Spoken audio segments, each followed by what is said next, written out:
This is the OSU Collegiate League Fall 2022 tournament. This video will cover the Tier 2 Finals week that happened on the weekend of November 5th and November 6th.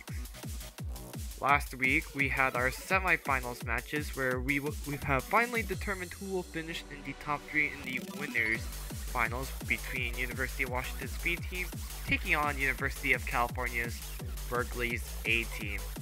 And with that in mind, we still have 4 teams in the losers finals that are still trying to fight for a position to finish in the top 3 as well. Let's get into the match. The first match that happened in the losers finals bracket is the number 7 seed Nanyang Polytechnic taking on the number 1 seed University of Waterloo's B team. This was an exciting match as in the start of the match, both teams did start going 1-1 on each other's breakpoints, but unfortunately it didn't turn out too well afterwards for Waterloo as Nanyang would start to get very comfortable thanks to Inquisitive's incredible performances on the next several maps.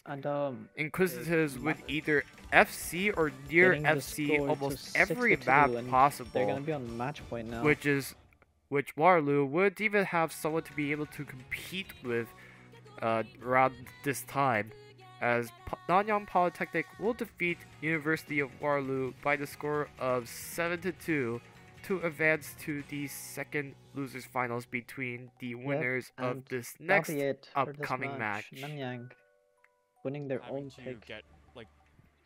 The next match I would like to quickly highlight is another losers finals match between Universite de Caen from France taking on the number 3 seed Gateway Community College. This was a pretty close match for all 4 of these players as these 2 teams are basically permanent lobbied with Ikenia and ZFR, Reichelt and Kurihori playing every map of this match, and at one point both teams were at a tie of 4-4, but however, Gateway managed to get ahead as they narrowly would go on to win against Universite de Caen by the score of 7-5. Gateway Community College will be advancing into the second set of the losers finals against Nanyang Polytechnic from Singapore. Let's see how well that match went. Favored for Inquisitives, but that is not to discredit the team score put up by Gateway. It is just, unfortunately, there's not a whole lot you can do when Inquisitives sets a nearly 500k score. Very solid scores, especially with ZFR. ZFR with a nearly 300k, but unfortunately Jock 3 is going to be yeah, both players on Nanyang are absolutely demolishing this pick. It's both players could have 1v1. We'll wait to see how far Inquisitives can go with this. Is he actually gonna FC? Oh, that's funny. This time Nanyang getting pretty lucky, acquiring Inquisitives, the absolute faker pick. Which, by the way, has actually been missing a lot more on this map than I expected. Jock 3 doesn't even have to play. Yeah, it's not even like Gateway has any like combat and combos right now because everyone's getting destroyed by this last part. Say that Gateway won in the ref panel. No one's gonna say anything. So surely. Yeah, that's just a clean sweep from Nanyang. Nanyang Polytechnic would sweep against Gateway Community College as they will be moving on to the losers grand finals, finishing in the top 3 regardless of the outcome for the grand finals week. They will be taking on against the losers of this upcoming match I will be highlighting next. Yep.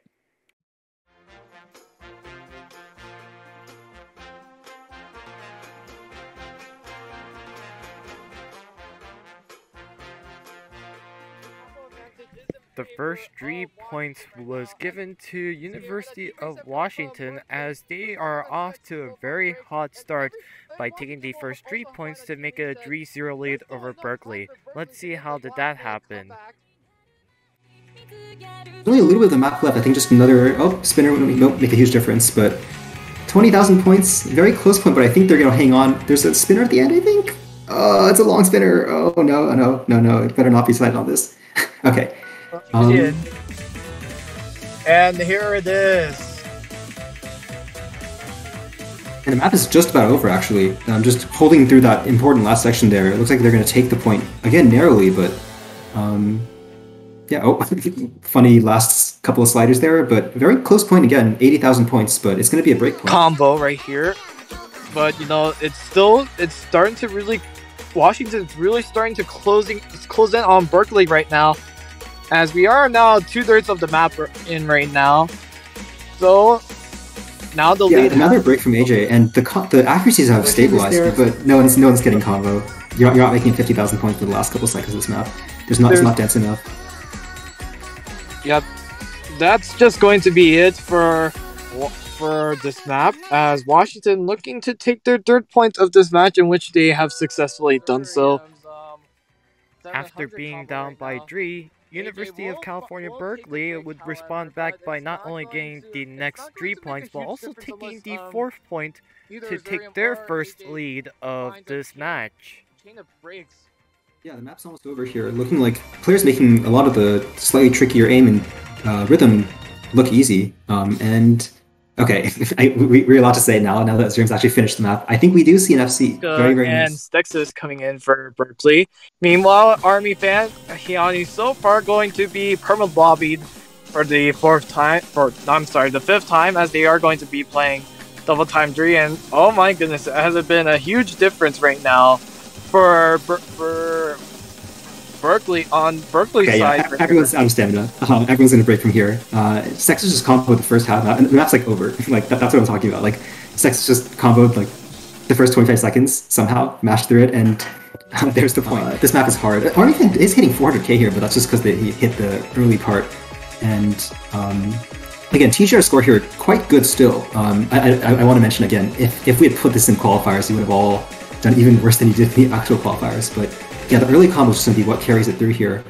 And this is everywhere at the end, but Berkeley's point, yes. Well, Berkeley is still extending really, really, really well. Azurium and Army fan, oh my goodness, everybody is just having chain breaks all around.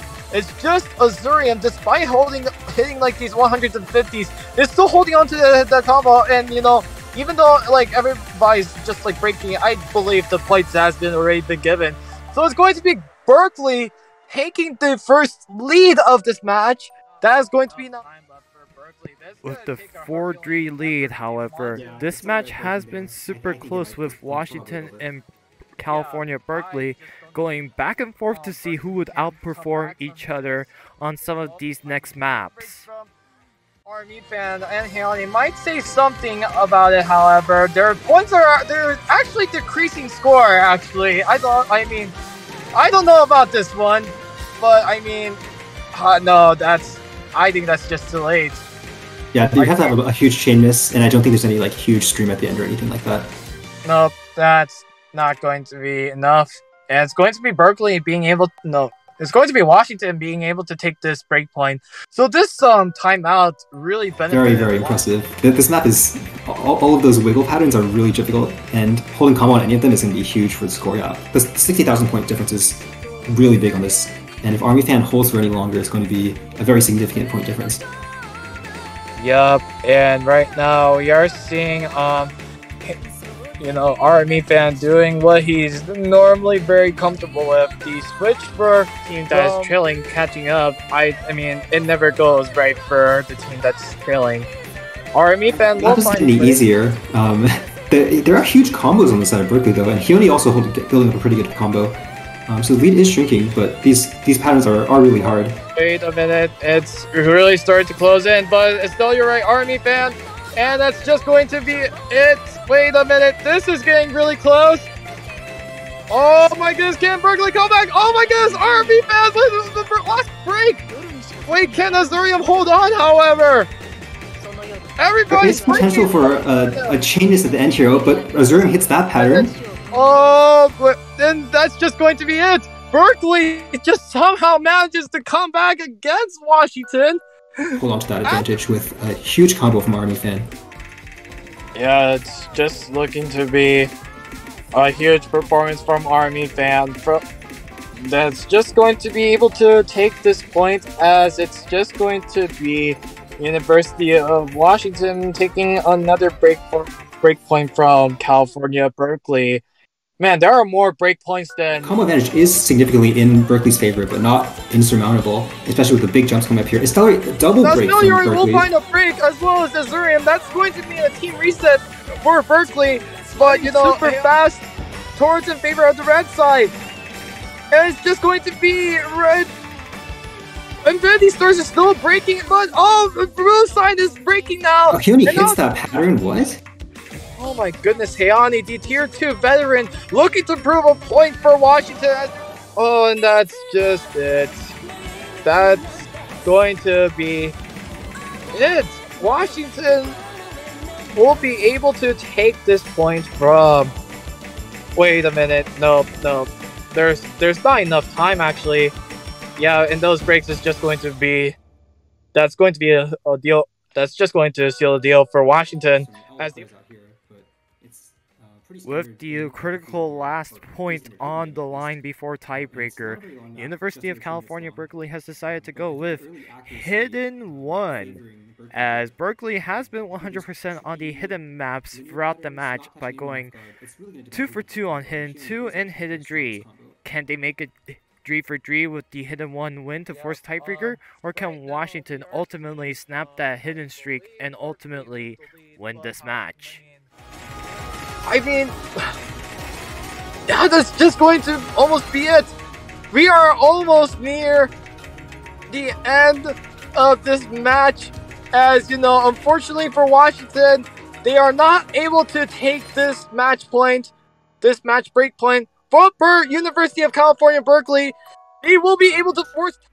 With the Hidden 1 win by University of California-Berkeley's A team, we are now heading into tiebreaker, as Hayani and RME fan from the University of Washington's B team will be representing for the tiebreaker lineup, as they will be going on against Azurium and Stellarite of University of California-Berkeley's A team, who will advance into the winners' grand finals.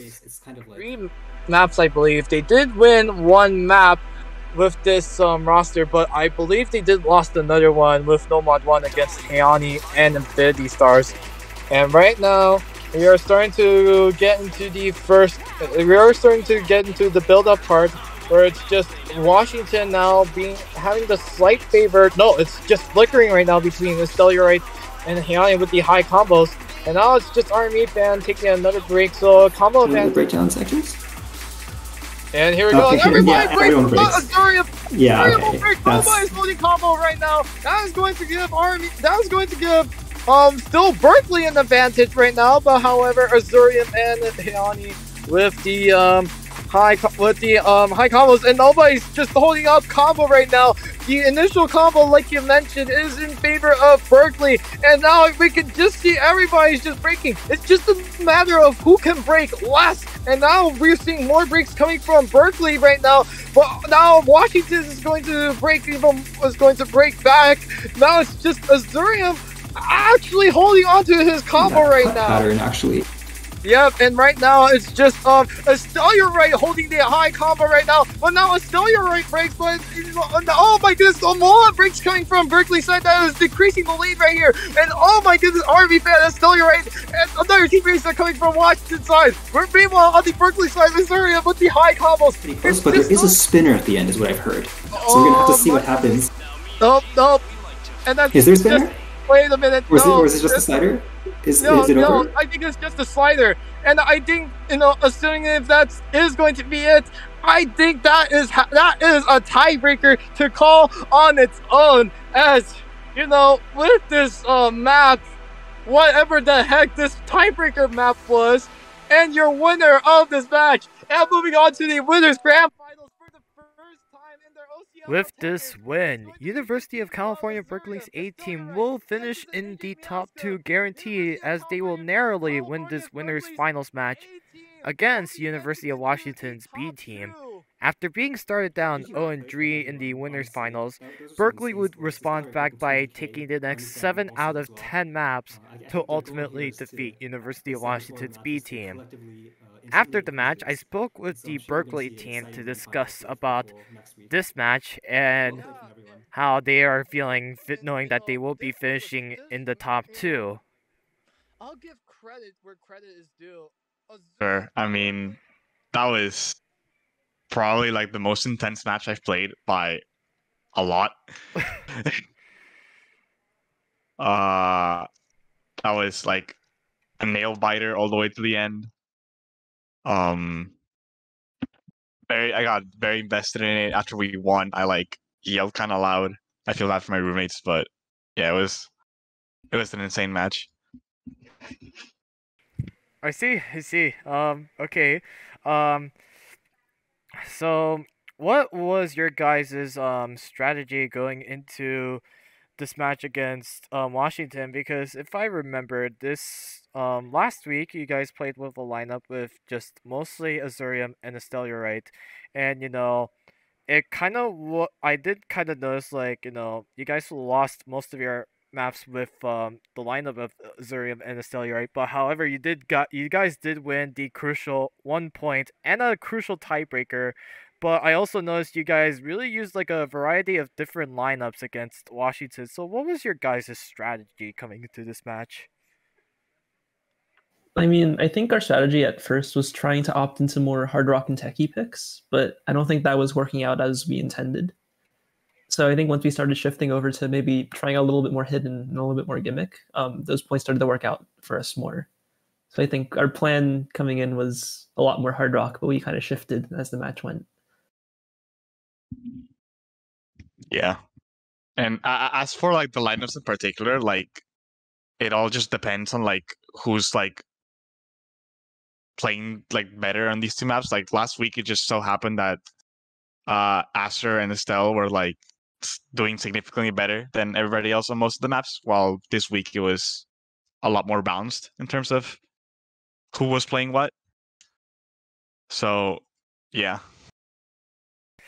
I see. Azurium, Estelle, you're right. What was your guys' mindset heading into that tiebreaker and throughout the whole 5 minutes of the map? It was really, really intensive to see how you guys were just holding up against the red hot Washington team that was going all over the place pretty much.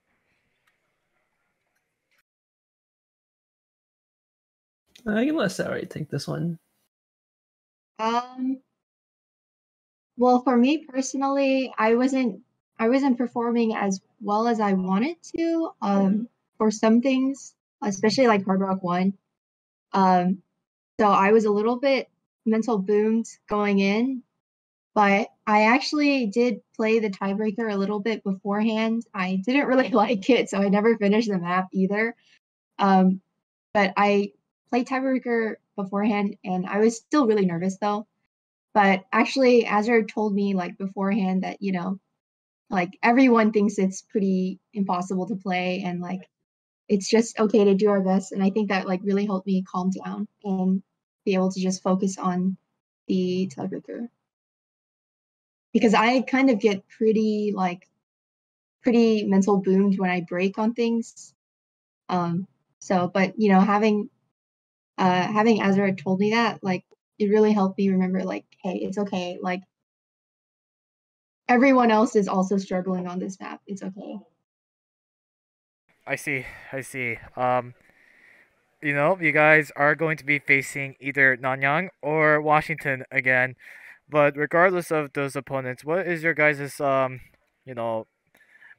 mindset coming into the Grand Finals week, where it was last year where you guys didn't have the benefit of being as the winning team represented, so you guys wouldn't have the bracket reset being utilized to your guys' advantage to learn about, your guys' mistakes compared to now. But how great is it that now you guys do have the bracket reset advantage for you guys to potentially play the second map, knowing that you guys will have the opportunity in case if your first run doesn't work out well, your second run will probably work out better. But I just want to know what is your guys' mindset going into Grand Finals week.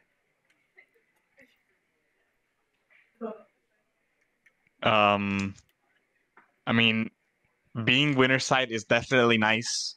like that the ability to just, well, not only like be able to lose a match and still be fine, but also be able to see the other team's scores in the losers grand finals.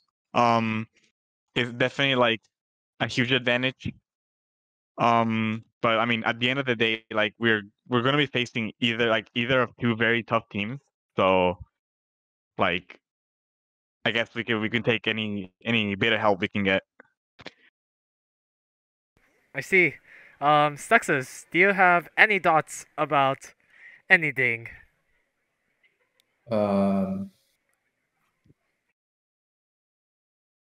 team is playing very well, and I hope to do better in the grand finals.